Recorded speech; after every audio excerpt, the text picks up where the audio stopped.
Good afternoon, everyone, and welcome to Divided We Fall, Why Fighting White Nationalism Requires Confronting Antisemitism, Anti-Black Racism, and Anti-Immigrant Bias. My name is Brian Medina. My pronouns are Z, here and heres, and I'm grateful to be a part of this. Welcome for one and all to this panel. So I wanted to share that live captioning is available for you. If you wanted to access it, please click on the live transcript button on the bottom of your screen. A Streamlink text is also available if attendees prefer to view the captions in a separate browser window. We'll be adding that link in the chat momentarily. We also wanted to center ourselves in the people and place by which we reside. If you could go to the next slide, please. So I share a lane acknowledgement with us today and ask for you to take a few moments in reflection as I read it aloud. Every community owes its existence and strength to the generations before them around the world who contributed their hopes, dreams, and energy into making the history that led us to this moment. Some were brought here against their will. Some were drawn to migrate from their homes in hope of a better life. And some have lived on this land for more generations than can be counted. Truth and acknowledgement are critical in building mutual respect and connections across all barriers of heritage and difference. At the Office of Diversity and Inclusion, we believe it is important to create dialogue to honor those that have been historically and systematically disenfranchised. So we acknowledge the truth that is so often buried. We are on the ancestral lands of the Piscataway people, who were among the first in the Western Hemisphere. We were on indigenous land that was stolen from the Piscataway people by European colonists. We pay respects to Piscataway elders and ancestors. If you could please take a moment to consider the many legacies of violence, displacement, migration, and settlement that bring us together here today.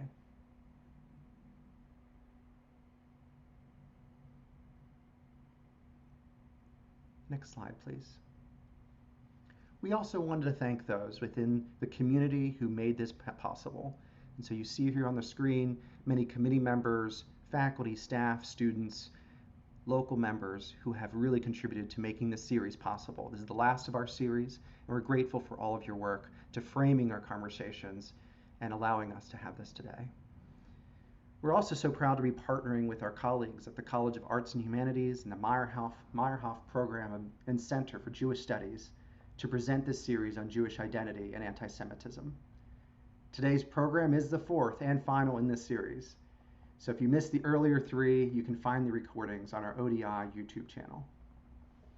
As Dr. Georgina Dodge, Vice President of Diversity and Inclusion, said in her opening remarks in the second session, ODI hopes that this series will validate and affirm Jewish members of the UMD family, while giving all UMD community members greater understanding and more tools to recognize and counter anti-Semitism when we see it.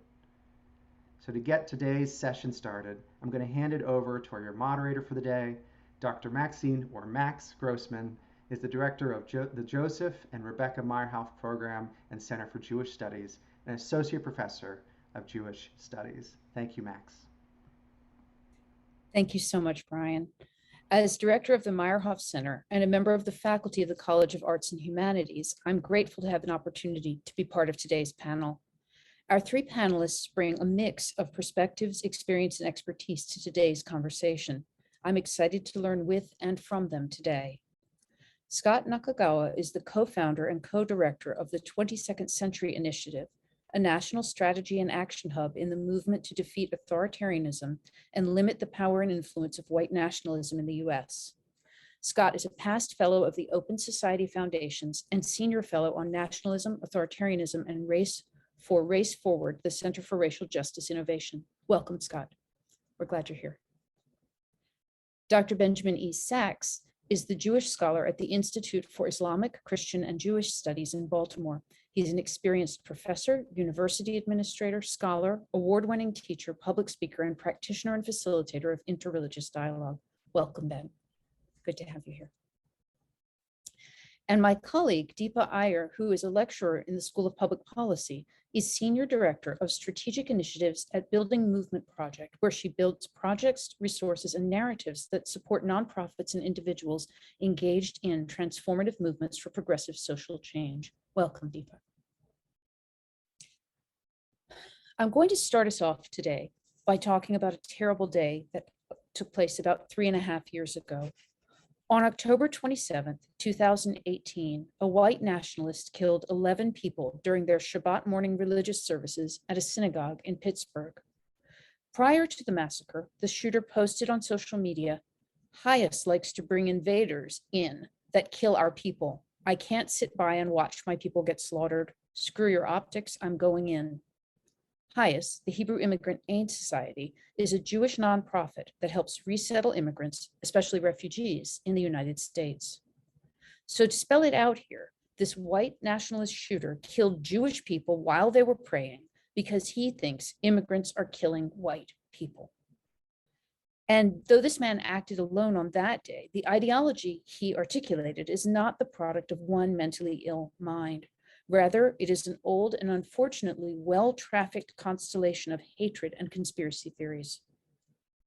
Scott, can you help us to make sense of this? What was this shooter talking about? And how does anti-Jewish bias and anti-Semitism fit into the white nationalists' understanding of the world? Okay, well, that's a really good question. I actually put something in the chat just now that people can look at perhaps after the panel. It's an article by Eric Ward, a colleague of mine, posted on the site of a national anti-right-wing think tank called Political Research Associates. It's called Skin in the Game, and it speaks to the kind of theoretical importance of white nationalism to the of anti-Semitism rather, to the white nationalist movement. So, first of all, what I'll say is that anti-Semitism is the part of the theoretical core of white nationalism. In order to understand that, I think it's useful to understand what white nationalism is, right? White nationalism is not white supremacy as we've understood it in the United States before, as represented by groups like the Ku Klux Klan, for example. Those groups historically in the United States have been system supportive groups. Their white supremacy was clarified in the context of the abolition of slavery, but they stood for Jim Crow, for example, and racial separation, which were all within the code of the land at that time. So they were system supportive, not revolutionary, in fact, often colluded with local governments and were members of law enforcement who operated sometimes openly in behalf of their white supremacist belief system. But with the civil rights movement, a lot of the changes that happened, the removal of explicit racial codes from our laws, for example, the fall of Jim Crow, forced the white supremacist movement in the United States to rebrand and reposition themselves in the American political landscape. And one of the ways, the most important tendency, was to move in the direction of white nationalism. And white nationalism is a revolutionary ideology. It is one that believes that the US is being taken over by non-white people, that the US culture therefore is being corrupted, and that white people are being erased and replaced. That government has grown extremely unresponsive, basically because it's been taken over by people who look like me, that unresponsive state of the government is a kind of a prophecy of what is to come for white people who will eventually be subject to genocide. So that's a really different way of understanding things. It really calls for the complete eradication, if not or exclusion, of people of color, either by law or actually physically removing us. And many factions actually are for racial cleansing. And so, we face a really different kind of threat today. That threat also is occurring in the context of a global authoritarian takeover that now affects 70% of people around the world. And that is growing rapidly. 2 years ago, international watchdogs reported it was about 54% or 56%, between 54 and 56%. It has since grown to the point where it affects now 70% of the people of the world. They use that particular measure, talking about the people governed by authoritarians, because there are many nations around the world that are more democratic, but they tend to have very little international influence. And so it's really the big countries. They are, there's even one member of NATO, for example, that is in that authoritarian category. So, that's the context, right? And so in service of this revolutionary ideology, anti-Semitism basically is a kind of theory that helps clarify the threats that they face. White nationalism, of course, understood in the context of global threats that would not have been understood by, for example, the old KKK. And so, the shooter in the Tree of Life case, for example, references that Jews are allowing the United States to be taken over by non-white immigrants, right? So basically the way this breaks down, and I'll keep it really simple, is that white nationalists still ascribe to white supremacist ideology. And according to that ideology, people of color are inferior and fewer in number and own less. And we deserve all of that, right? Because we are in fact a kind of a biologically and culturally inferior class whose role is to be exploited in order for the dominant white group to thrive, right? That theory doesn't make a lot of sense. How do groups that are smaller in number, have less, and are biologically and culturally inferior manage to take over and actually threaten genocide against the dominant white group? The way that they make sense of this is by positing an international Jewish conspiracy in which people of color are being manipulated in order to meet the kind of political goals of international Jewry, which is in part to take over the United States and erase white Christian male dominance. So, it really, without anti-Semitism, a lot of the agenda of the white nationalist movement basically just doesn't make sense, right? It doesn't jive with the reality that people are describing. And for that reason, it is really vital, radicalizing force for the various factions for white nationalism and white supremacy. Anti-Semitism has always been part of white supremacist ideologies, but it's never played a more important role than it does right now, as indicated by the dramatic uptick in anti-Semitic hate crimes that were reported in 2017, not long after the election of Donald Trump as president. And by 2020, 683 cases of anti-Semitic hate crimes were reported. Keeping in mind, of course, only 47 states have hate crime laws. They vary from state to state. They're often really vaguely worded. In some states like North Dakota, for example, no reports are ever made because the state itself doesn't recognize its hate crime law as a hate crime law. So lawmakers there do not understand it in those terms. When you ask them, they say they have no hate crimes law. And so, it's a very underreported number. Jews are the most targeted for religious bigotry in the United States. They have always been, but they are now more than ever. So all of those things I think are important for people to consider. And I really strongly encourage you to read the article. I found it really clarifying. I learned like 10 things by reading it. And so I really highly recommend it. Scott, that's really fascinating and really important. I'm finding myself thinking about like the linchpins and the driving engines that kind of make this process work, and also the way that it's easy to think of anti-Semitism as separate from other things, when in fact what you're suggesting is that the dynamic wouldn't work without this very intrinsic connection. Yeah. That's really potent. At the same time, I think there's another piece of the picture that I would love to see how it fits in, and that's the idea of what happens to those so-called inferior people. How are we supposed to think about what I think is a kind of dehumanizing?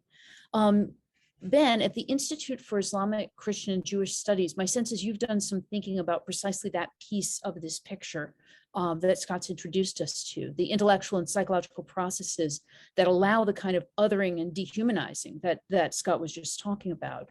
Can you point us in that direction? Can you help us to understand some of the patterns that might lead to that dehumanization and a dehumanization in which it's logical to kind of follow up with violence?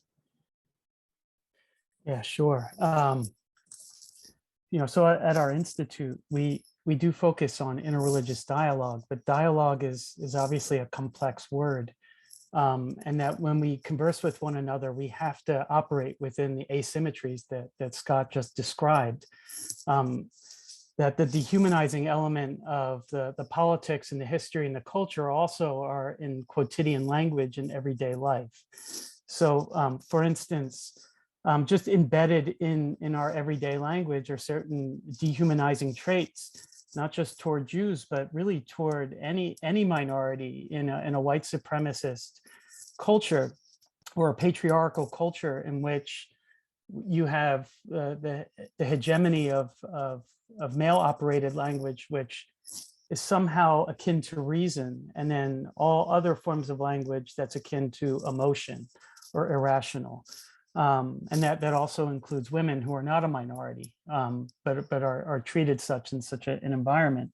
So the dehumanizing operates in varying levels, right? So there's the explicit that the Scot just described, in which if there are a group of people whose very being, and I'll use a fancy word, their ontology, the fact that they themselves can't change who they are, and that one thing is evil, right? They're trying to take over the world. They're trying to take away all of the great things about civilization, and civilization we're using in the white supremacist form of it.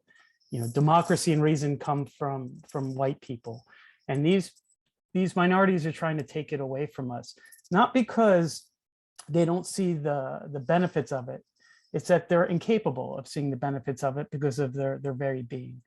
And so with the conspiracy theories and the Jewish conspiracy theories, it has to do with how Jews can manipulate majorities into dividing themselves as a way of conquering them. So what happens when these accusations take place, Jews already, and part of this ideology, all minorities are intellectually and morally inferior by their very being.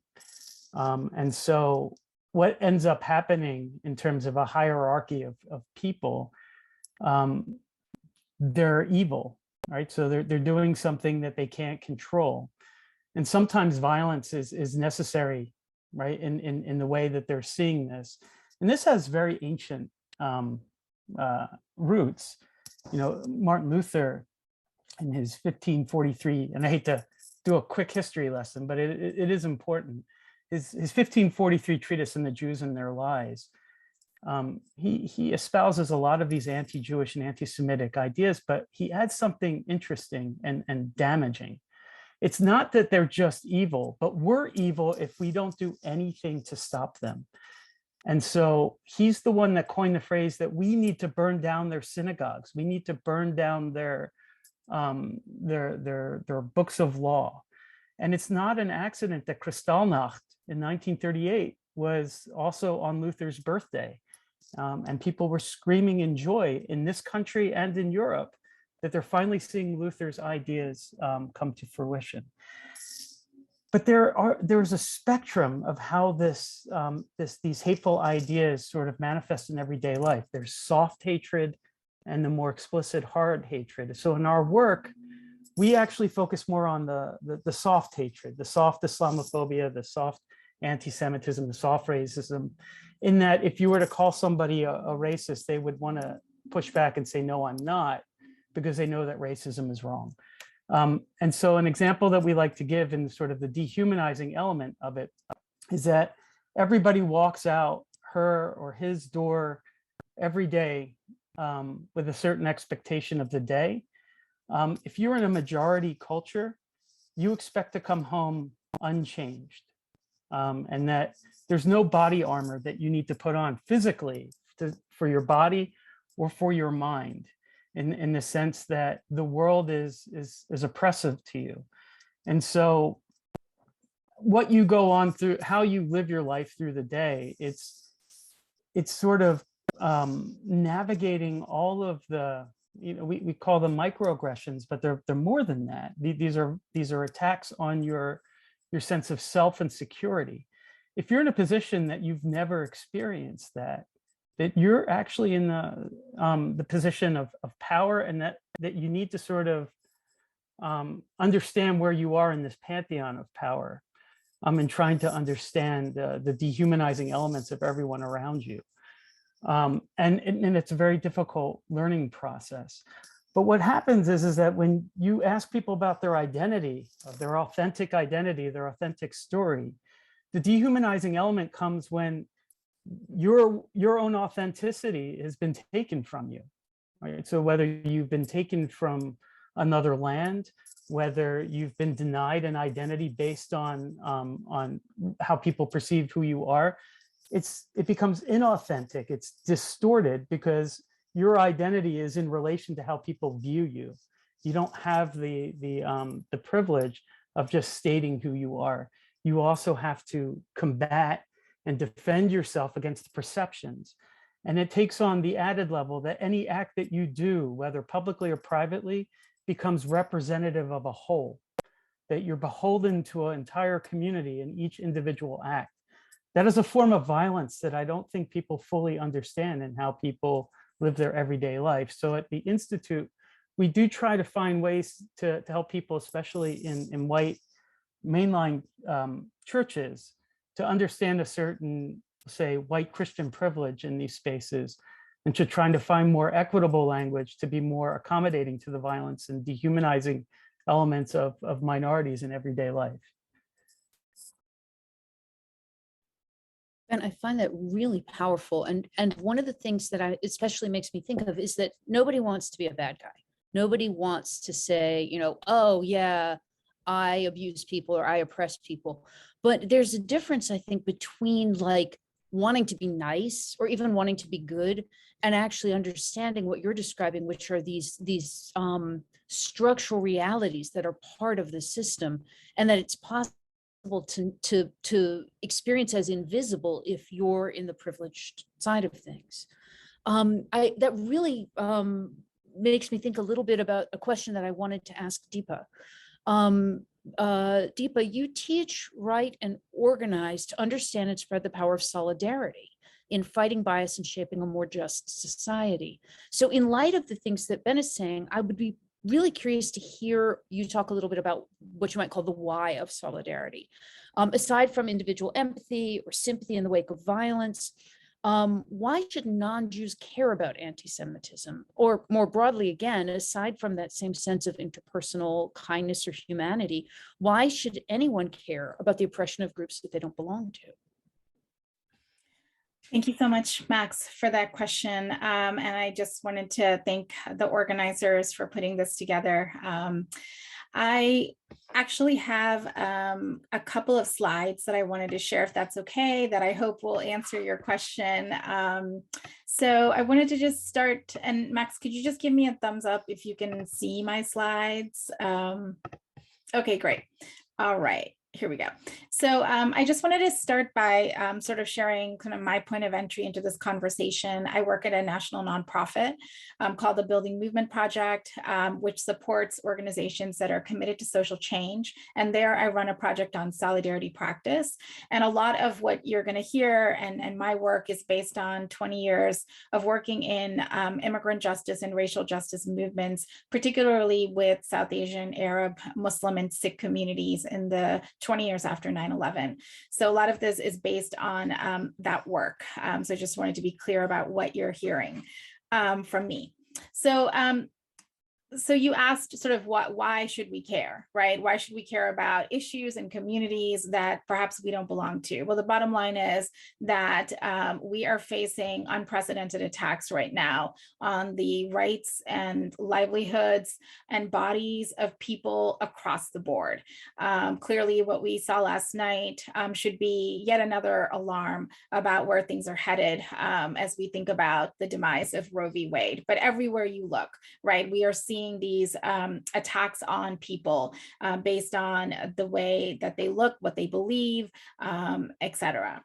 So there is absolutely an incentive and an imperative for solidarity practice, but oftentimes solidarity practice is quite transactional, and it is relegated to hashtags and slogans and changing your Facebook picture. But the question is, how do we make it meaningful and how do we make it last?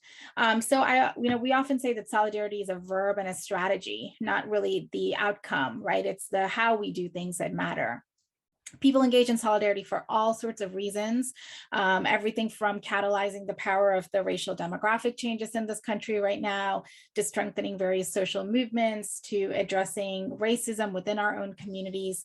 But even though we know that solidarity is vital in this moment, we also feel that it is quite challenging. And when we've talked to individuals and organizations around the country, we hear sort of the same reasons why it's so challenging.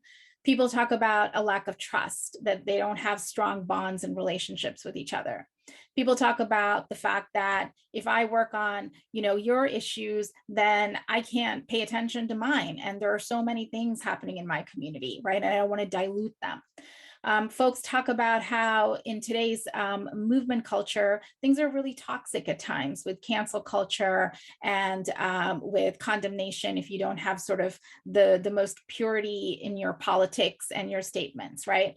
And then of course there's limited capacity, resources, and time, and a sense of overwhelm. Still though, I think when we look back over history and time, both in the US and around the world, we have found that it is when we come together as individuals, organizations, and movements and sectors in solidarity with each other that structural changes occur, policy changes occur, institutions shift. And so that is why at our organization, we focus so much on what are the principles and characteristics of this sort of transformative solidarity that changes structures and institutions and policies. So I want to share a framework that we often use in our work and our trainings on principles for transformative solidarity practice. These are not original. They are built upon other movements and leaders across time and space.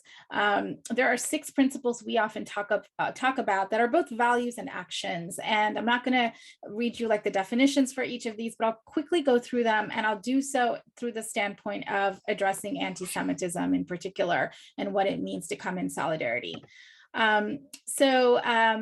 The first one really quickly is centering. And this is pretty obvious, right? In that when we practice solidarity, we want to actually seek out and follow the needs and demands and experiences of people who are closest to an issue of injustice. So whether that is victims or families of victims, but we want to hear from folks about what they need in terms of policy change, in terms of structural change, and we want to follow their lead. Another characteristic in practice is finding commonalities, right? Recognizing that we are kindred, as our Indigenous community members tell us, that we are relatives. And you can see that on the sign here as well that's being held, your Jewish cousins have your back, the sense that we have similar values and similar hopes, and acknowledging that we all hold histories of dealing with oppression. And here, I think the thing that we have to remember is that we must not flatten and equalize each other's experiences. We don't want to play into oppression Olympics. We don't want to compete with each other's oppression, right? And to really be clear about delineating how people are facing these histories of oppression and also dealing with them in different ways as well. Another principle and value and practice is around connections, recognizing a few different types of connections, that there are root causes of oppression. I really appreciated how Scott talked about white supremacy sort of being that ideology that underlies white nationalism and other forms of oppression. That is the case with anti-Semitism, with Islamophobia, with xenophobia, anti-Black racism, and the like. And it's also a way, if we think about connections, of recognizing that we can really understand that people carry multiple identities, right? So I've learned a lot from Black Jews who've talked about the intersections between anti-Black racism and anti-Semitism and how to approach that. So how do we weave these through lines between issues and geographies rather than silo ourselves? A few more, if you're hopefully still with me. Coliberation, and Max, let me know if I need to shut down. So much. I'm not going to shut you down. Keep talking. Okay. Coliberation is, this idea that we can't all be free or whole or equal if any one community is facing oppression. And we know this, I think, right? We've heard this many times from leaders. And we also, oh, sorry, that was me. My timer. We also want to make sure that we're working towards our mutual freedom and power. So some of the examples here on the slides are, when I went to Ferguson in the wake of what happened there, saw a lot of folks who were making the connections between the occupation of Ferguson and the occupation of Palestine. So how do we understand the coliberation there? Or the bottom slide, where Jewish communities stood up for Muslim communities who were facing the Muslim ban, saying that we've seen this before, never again. Co-conspirators, recognizing that the presence of injustice affects all of us, and really recognizing if we do have privileges and positionalities, how do we risk those? How do we create space? How do we open doors of access? And this particular picture is from another incident that occurred at, you might remember in January of this year, the hostage situation at a synagogue, where a Muslim imam was one of the people who connected deeply with a Jewish rabbi who was being held hostage, and talked a lot about how the communities there have come together to understand that they have to take action based on the common demands of Muslim and Jewish communities. And last, capacity, which I think is the hardest practice and value, which is, recognizing that we are dealing with a lack of capacity, given all of the various overlapping issues that faces. So how do we actually figure out what we can do as individuals or institutions when we're contributing to social change? So I think I'm gonna pause there and turn it back over to you and look forward to the questions. Wonderful, wonderful. I feel like you've given us a lot of resources here, and I'm still working with this values and actions because coming from my own academic background in biblical studies, I see that idea of the verbs and nouns, or verbs and adjectives, the actions that we take from the values that we hold dear as kind of fitting together across all religious traditions, not only the ones that engage with the Bible. But I feel that y'all are talking to each other in a number of really important ways. So if it's okay with you, I kind of want to loop back around. I'm thinking about, first of all, I'm sort of thinking about Ben's idea of the human and to be human versus dehumanized.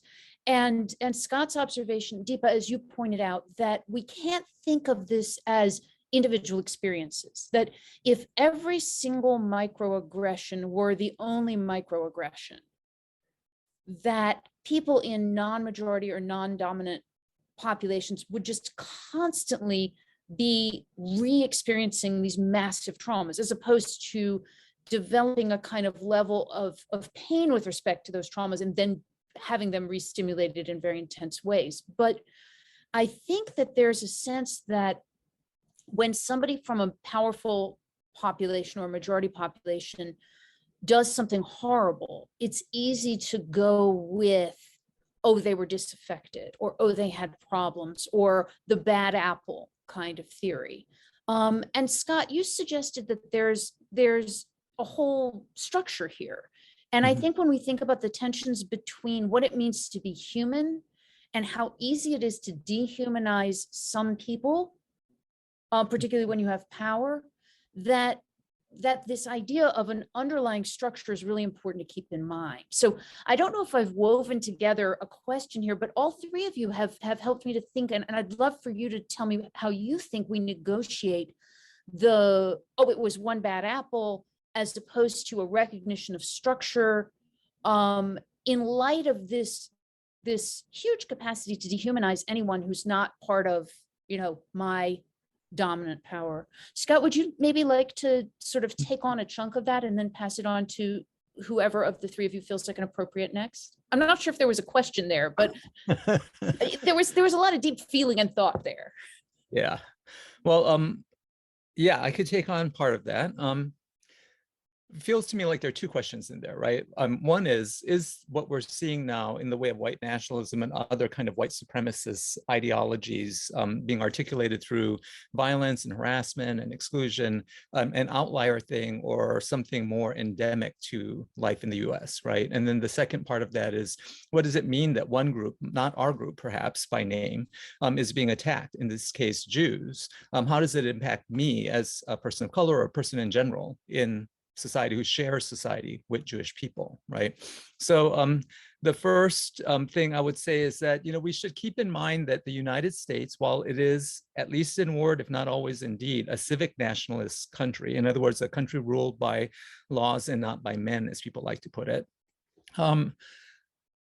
and one in which citizens are regarded as equal, at least in theory, right? Which is why there's so much contest over who gets to be an American, who gets to be a citizen, because as long as they're held outside of citizenship, civic nationalism can be justified as the kind of central ideology. That is something that is on an older rootstock of ethnic nationalism, right? The United States was founded as a white supremacist state, and enslavement and native dispossession and genocide were, justified in the context of what then was kind of natural human hierarchy that was posited based upon race. There was also one based on gender, right? And in both those instances, what it did was it opened up groups of people to dispossession or exploitation who are not male, white, and Christian. And so that kind of core, that historical foundation continues to be articulated through the way that we're arranged in society. And so, today we say we are kind of past codified white supremacy, but still live in structural racism, the historical legacy of white supremacy. And structural racism, which is articulated across institutions and embedded in our culture, this historical construct that dictates where we live, what zip code we might be in, therefore what school we might attend, whether or not our parents will have wealth to pass on to us, et cetera, et cetera, et cetera. That reality needs to be constantly justified in order to be perpetuated in what's supposed to be a post-white supremacist state.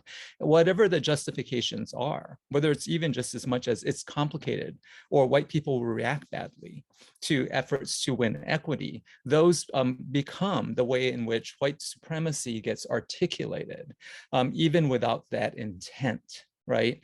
And so that's the situation we're in. And in that context, then ideas that come to us from the right, these exotic ideas about anti-Jewish conspiracy theories, et cetera, get understood within that set of relations that are constantly being normalized so that it's really intuitive for people. Deepa talked about solidarity. Solidarity is something that is not intuitive to us in the West, right? It is something more discursive at this point that we're trying to make intuitive because of our kind of worshiping at the shrine of individualism. So, the idea that, for example, anti-Semitism, which I think of as a form of racism and one of the oldest forms of racism, a kind of a template for how we understand racism, only impacts Jewish people, only makes sense if we make the idea of mutual interdependence the victim of Western individualism, right? This false notion that we each rugged individuals can survive and thrive on the basis of our own personal virtues in a competitive system that will favor the victor. No talk of what happens to those who don't win, right? And their essential role in making sense of the race to begin with. So that's, I think, really important for us to keep in mind. There's also the flip side of essentialism, which is a pillar of racism, to think that certain groups of people, when victimized, that victimization stays inside of those groups and doesn't affect us broadly, when in fact, this sort of cognitive thing of thinking about race, thinking about groups that have essential characteristics that then lead them to behave in destructive ways, those that can transfer easily from one group to another all the time, right? So if we want a more inclusive we first have to address the ideological and theoretical foundations of the I, right, in the Western sense. So I would posit those things as potential things for people to think about. The last thing I'll say is that we also have to keep in mind the economy, right? We often fail to think about the economy. But, what we are in now is a situation in which, the society we lived in is the ability to perfect democracy is deeply damaged, and in fact, kind of almost fatally damaged by our history of displacement, enslavement, and dispossession, all of which were in the service of capitalism. We had a land acknowledgement earlier, right, that acknowledged that we are in the lands of indigenous people. Sometimes we forget, though, that all of us are indigenous to someplace. Right? The white people in the United States, for example, the original settlers, and particularly indentured servants, were indigenous to a place that then got cut off from them, forcing them into poverty in urban centers, and then finally, in part through criminalization, forced into various different colonial situations, including Australia, which we should remember was originally a penal colony, right? And so that kind of displacement that makes us sever our roots with our ties to our indigenous realities, those are all the products of how we've been arranged economically. And that through line, I think, offers us some possibility for thinking about solidarity differently. I think that's really important. Can I just jump in for a second? I want to note a particular dynamic of power that you're indicating, because I think that the power that comes with economic comfort, that comes with feeling that one is human and that everyone else is described human, to being in the unmarked category, creates a kind of comfort that is very, very fragile. And the minute you spot it, and the minute you say it out loud, the minute that a person becomes a white person, there's this experience of panic, and everything that they thought was true becomes something else. And I wouldn't be surprised if some of the theories that you're describing aren't a product of a kind of inversion of reality. So that the claim that the Jews are controlling all of society and trying to get people of color into positions that they don't deserve to be in is a response to, oh my God, you mean I have to give up an ounce of my power? Deepa or Ben, would you, I don't mean to sidetrack things, but this question of how anti-Semitism fits into the larger system, as Scott is suggesting, also pushes us to think about how we engage with individuals, but also with these large scale theories and ideas. Deepa, did you want to join in at this point? I can. I think that some of my responses are going to be rooted in, what is actually happening on the ground in different communities. And what I can say is that I think that there is, or we have to recognize that when we see, for example, anti-Semitism on the rise, and I think somebody stated earlier, sort of the level of violence and bias against Jewish communities is on the rise. But when that happens, we also have to recognize that it is the same with anti-Black racism. It's the same with anti-Muslim bias. It's the same with anti-Asian hate, right, that we've been seeing. So there is definitely a rise in all of these forms of hate. And so from a very, very basic survival standpoint, when it comes to individuals and organizations that are mobilizing individuals, we come together because we understand that that is the way that we survive. That working in silos and only thinking about ourselves is not actually going to get us anywhere. I think there's also the recognition that all of this is happening because of a similar root cause. And I think that Scott has already elucidated that root cause really clearly for us, right?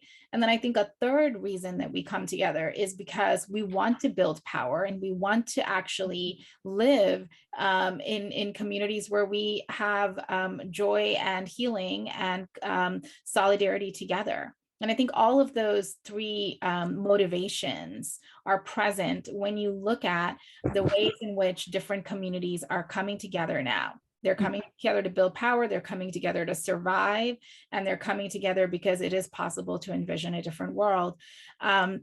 It's not easy. And I think it takes, right now, I think particularly what from the vantage point I have, I see so much wedge politics and wedge dynamics, a lot of times we end up fighting each other rather than fighting white supremacy. And I think that we really have to take stock of that, right? Because there are so many forces that threaten to divide us. So how do we actually keep our eyes on what the power structures, right? And the root causes that we need to tend to, rather than each other and call each other out or in or cancel each other and all of that business. So that, I think, it has to be part and parcel of the actual work on solidarity practice. Yeah. No, I absolutely agree. I have some other questions for Deepa, Ben, but did you want to join in right now, or Can I just add one? Please do. Because I think also an important part of why people are having a difficult time, at least in Baltimore, rallying around certain solidarity issues, has to do with something I think you could find in the quote of Robert Bowers, his 8chan page, where he talks about the Jews being the children of the devil, that he's quoting the book of John. And I know that you did something with Christian supersessionism in the past, but I want to talk about supersessionism as a problem in general. So the idea that one truth then replaces another. So the people who inhabit that truth are then replaced. And so then what ends up happening is that we see the world in heretical ways. And so what I mean by that is a heresy is something that somebody says that will change the way you view that person in the present, and you will use that to interpret everything that person has done in the past and will do in the future. That person no longer becomes a subject, but an object, in that you know who that person is, and it no longer is there a need for engagement. What supersessionism did and what replacement theology did is it allowed individuals to give up on other people. Because once somebody says something or does something, you stop treating them as a person and you treat them as an object. Now, what ends up happening in solidarity movements is that people have their own heresies. We have to think about what it is that, what is our red line? What is it that would prevent us from working with and engaging with another person toward a shared goal? And people have various red lines. I have mine too, right? So I would have a very difficult time working with a racist, for instance. So it's not essentially a bad thing in terms of thinking in terms of heresy, but one of the legacies is that it stopped people from engaging as subjects, and allowed people to really, because we're busy, so we just want to write people off. But that really gets in the way of solidarity work, because you have a certain lens, a certain issue, that if someone isn't on that issue, they're X or Y. And then in a white supremacist environment, that sort of polarizing of ideas and views and pitting people against each other in a certain purity politic way is precisely the way in which this culture sort of becomes more empowered. The irony of all of this is all the accusations that come from these political movements of minorities are precisely the things that they do themselves. Exactly. And so it is an ancient trope, and one that we need to consider in how we talk about these issues. Yeah. I mean, but solidarity work itself is on that very scary line, because the very people who are committed to doing this big change work are people who care deeply and who, without trying to engage in purity politics, might actually feel deeply and strongly about certain issues. So it raises the question, Deepa, you put it beautifully when you talked about commonalities, but not flattening, equalizing, or competing. Recognizing that you might look at someone and say, this group is truly toxic, and someone else might say, I take your point, but my brother's part of this group, right? So there's the passionate commitment for change brings with it sometimes tensions that cut pretty close to the bone. Can I start with, I have two in mind. Can I start with the easier of the two, which is Jewish white privilege, which if that's the easy one, you know that the hard one is going to be even more. Over 90% of US Jews identify as white, look white, experience white privilege, however you might define it. But at the same time, Jewish history is this history, as several of y'all were saying, of being moved. Scott, you made this point that everybody's from somewhere, and that some people, when they get to where they are now, have gotten there through cycles of trauma. So on the one hand, Jewish people look at anti-Semitism and say, this dates back from forever, this defines who I am, this puts me in a position of fear all the time. And meanwhile, people of color, Black people, brown people say, hey, I'm in danger right now. So one of the questions about anti-Semitism, and Scott, you've answered it at a theoretical level and at a really important level of the fundamentals. We have to address this because it's the system that's driving white nationalism. But how do you address that emotionally? How does someone, as a Black or a brown person or a person of color or a Jewish person of color or a Jewish person benefiting from white privilege, negotiate what I call, when the house is on fire, as opposed to when you're just concerned about something? How do we, without playing the discrimination Olympics, how do we recognize that some things are right now and some things are as soon as we can? Well, that question about emotion is really important. I think that, it's too easy to fall into this idea that what we're facing is a kind of logical push against democracy, right? It's actually quite a bit different than that.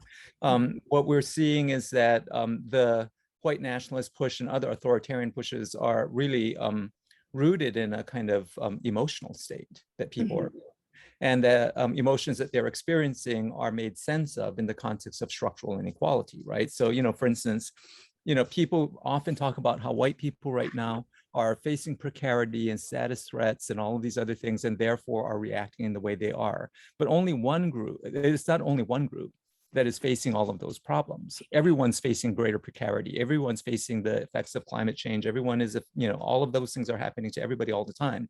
Only one group is choosing to react to it by joining paramilitary groups, right?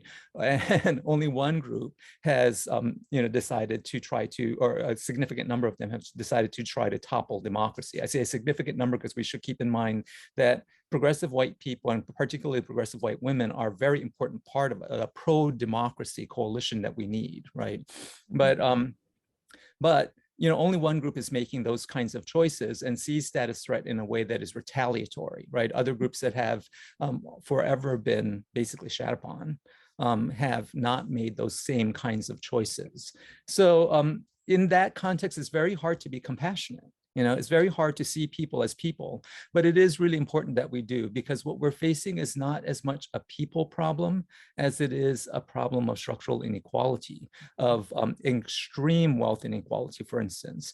The push against democracy is being basically led from the top down by oligarchs, for whom democracy is the ultimate limitation on wealth and power accumulation. So they want it gone, right? And so they've made it the open door to cultural takeovers, to displacement, to erasure of the dominant group, in order to get that dominant group to move in an ethnic nationalist direction in order to topple democracy, because democracy around the world do not withstand normally a multi-ethnic democracy, ethnic nationalist push on the part of the dominant racial or ethnic group.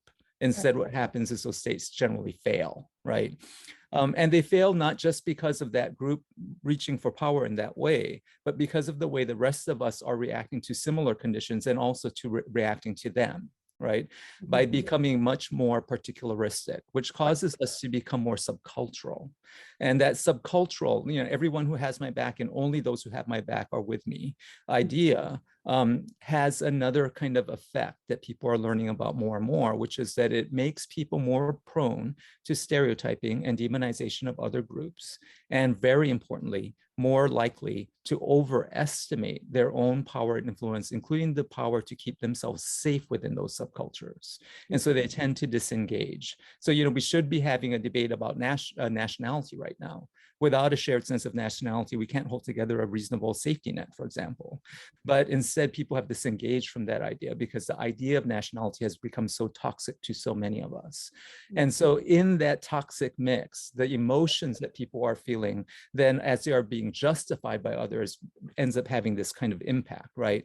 We should remember that this is really a fight over identity, over who gets to be an American, who controls that, and what does that entail, right? And identity stands on three pillars. There's me, the story of the I, right? What makes me a good and worthy person in the world. And then there's the story of them, those who are against me, and the story of us, those who are for me, and we need to understand what is it that those who are for us are validating that make them seem like protection, and who's telling us that these thems out there are who they are, right? And be really clear-eyed about what it is that the goal is in disentangling that, which is not so much to understand the individual psychologies of people, because that actually is so much more diverse than we imagine, right? That our affect tends to get people to think we are all experiencing things the same way because we learn from each other's affect to react to crises and other events in the same way. But we're much more diverse. So rather than look at that in those terms, I would say, we need to understand what do we need in terms of a constituent we for an inclusive, people-centered democracy, and start building that idea about the we and the I in that context. Who's for us, who's against us, and what does that mean? Yeah, no, absolutely, Scott. Deepa and Ben, I feel like you've both pointed to some on-the-ground realities that fit so importantly with what Scott's saying. Deepa, when you talk about coliberation, and I have to say, I love the expression co-conspirators, it seems to me that in some ways, both of those are committed to what Scott's identifying as like the emotional and we can't agree rationally to connect. We actually have to find ways to connect. I wonder if I'm getting at that, Deepa or Ben, if you have thoughts about how, like, on the ground, engaging the whole person can help us to authentically be our own selves and get to that collective. Yeah, I mean, I think, when we think about what it means to be a co-conspirator, which is, an idea that stems from Black radical thought and tradition, we can actually ask ourselves, how do we utilize our privilege? Going back to your question around white privilege in Jewish communities. I can't speak specifically to that, but what I can say is that as a co-conspirator, whatever privilege we have, whether it is white privilege, whether it is faith, citizenship, caste, class, the question that I think we should be asking ourselves is, how do I now utilize that privilege? How do I exploit it? How do I risk it? What do I disrupt? When do I speak up? What kinds of openings can I make for others because I have access and positionality? I think that, I don't know if that gets to whole person, but I think that it is actually a question of reflection that each of us does carry some form of privilege. What we need to ask ourselves that, and then ask ourselves, what is the next step in terms of risking, using, and exploiting it for the sake of common values and shared goals. Yeah, that to mobilize vulnerability where before there was only power. Yeah, that's really. I like that. I like the way that you phrase that. Yeah. Ben, is this? Yeah, well, I mean, as the person that you were describing, I'm a middle-aged white Jewish guy who has a PhD from a prestigious university. When I walk into a room, people give me respect that I haven't earned. And so how I conduct and hold myself in particular environments says a lot in how I want to create a situation of equity. Who gets to hold the authority How much do I speak? How much do I interrupt? How much do I listen? How much, sometimes my voice doesn't need to be the most important in the room. And there are certain ways in which we have to check ourselves in this position. The Jewish part, I tend to focus on anecdotes because I now seem to have them. You know, I got to live the privileged white Jewish male life until I moved to Southwest Virginia, where I was the director of Jewish studies at Virginia Tech.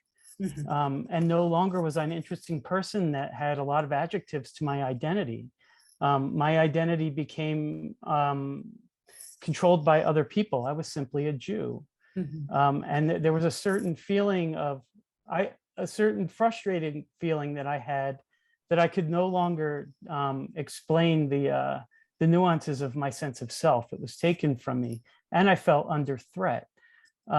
And so that changed my orientation to reality. It changed the way in which I related to one another, to others. And it was a deeply uncomfortable feeling for me, someone who had not experienced this previously, that I was met with suspicion.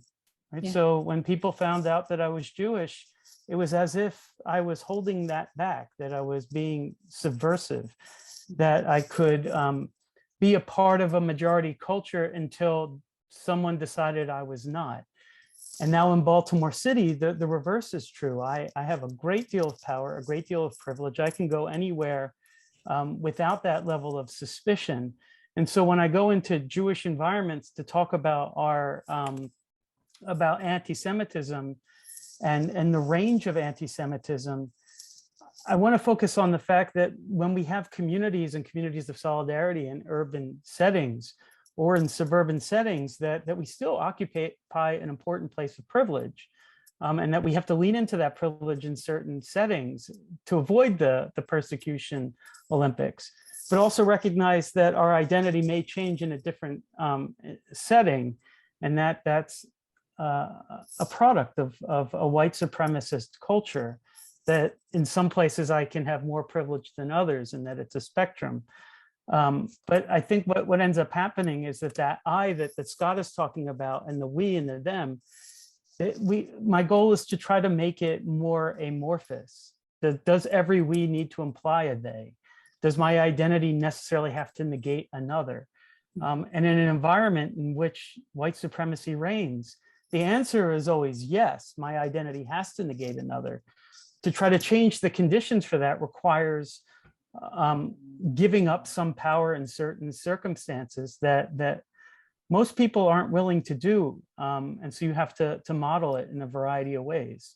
Yeah. And also that anyone coming into the situation is coming with their whole life history behind them, with their people's history, their community's history. And it can be easy, I think, to assume that the I knows what the they has experienced, as opposed to coming to each new situation with one's own baggage, but with a kind of listening approach and a kind of creating that open space of not knowing, as opposed to trying to know too soon. I feel like y'all are pushing us to think really hard about the baseline structures and the underlying stuff, while also trying to, work together in a real world for a better world. I'd like to I'd actually like to continue this conversation for another hour and a half, but I'd like to open things up to see if there are some questions, either in the Q&A or in the chat. If people have questions that they'd like to share, please do go ahead and put them in the Q&A, and we'll try to get to them. While we're waiting for those questions, I'm trying to think a little bit more about the desire to connect, the joy that comes with connection, the fact that solidarity might begin with the perception that it's necessary to work together, but it can't really happen without the desire to work together. And how hard that can be, especially when Ben was saying, when you come up against somebody who says the one thing you couldn't stand to hear, or who expresses something that comes from a place of wanting to do right, but maybe they didn't put it in a way that feels okay with you. Scott, I see you nodding. Do you have thoughts about that? And meanwhile, everybody, please do put your questions in the chat. I was nodding because I heard what you were saying.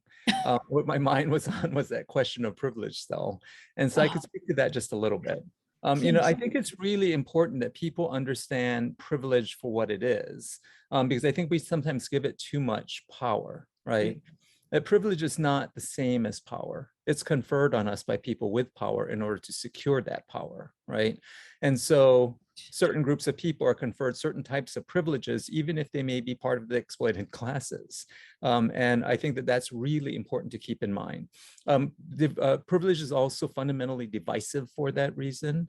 So, back in the day when I used to work for the National LGBTQ Task Force, we would prepare groups for discussions of various different kinds of inequity by talking to them about power and privilege and the distinction between those things, and talk about how at the time 7/8 of the people in the world suffered some kind of oppression, were not actually people who had the kind of definitive power necessary to determine their own futures. Whereas only 1/8 of the people of the world held so much power that they could make that be true. We would ask them, why do 7/8 of the people of the world not have the ability to take over the 1/8 and redistribute power in a different way? And one of the biggest barriers is privilege, right? Because of that divisive role it plays. So I may be a person of color, I may be a woman, I may be many, oppressed classes may be represented in my experience, but I might also be homophobic. Right. And that could be a way of bonding with other people within my group in order to overcome those differences, is kind of way in which privilege tends to divide us, right? And so I think it's just really important to remember that role and to heed what Deepa has been saying about solidarity, right? Which is, it begins at looking at commonalities and recognizing that. And then we look at all the things that divide us from our understanding of those commonalities and take them on and understand that the root cause is not in the individual, right? But it's in really, much bigger systems that are historically based, that position us in different ways so that we can see past the warts that we all have. I also think it's really important for people not to fall prey to utopianism when thinking about people. I hear this all the time, right? That somehow there's this perfect state we can achieve, when the reality is we are what we are. The historical record shows that we are, in fact, deeply flawed as a species, and that we need to start to accept that and work within what we understand to be limitations in order to iteratively create the possibility of more and more. Absolutely. But not fail to see those things. When we do that, we feed demonization, and demonization makes pluralism very unappealing and is therefore something that we ought not do. It's one of the dynamics that we fall prey to when we're challenged by hateful groups, that then actually feeds that dynamic. Right? So we defend ourselves by demonizing them right back, but what we do instead is feed the dynamics that are leading us into a kind of divisive context in which smaller groups of people who are better positioned in terms of privilege can just take over, even if they aren't majority, which is what we're witnessing now. Yeah. In my world religions class, we find with every new tradition that we look at that it begins with the reality that humans are pretty broken, and if you can sort of embrace that and move forward, it's much easier to start doing the work. I'd like to thank all three of you for your authenticity, if I'm allowed to use that word in a postmodern frame again, for your insights and for your generosity.